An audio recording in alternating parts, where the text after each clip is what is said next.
สวัสดีค่ะถ่ายทอดสดช่องนายน้อยเกษตรรักดินดินดีทวีคูณมาแล้ว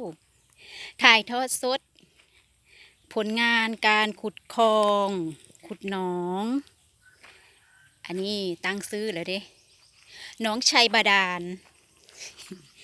นาโคกหนองชัยบาดาลนี่เด้ขุดแล้วก็หิวดินขึ้นมาด้วยแมคโครนายน้อย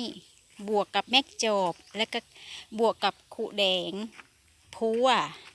หิ้วคือมาใส่คันนาอันนี้นี่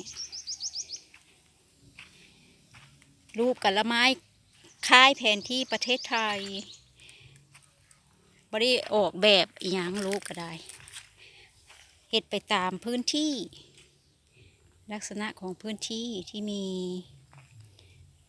อย่างละงอกละแงกมีลึกมีตื้นเป็นหนองอีหลี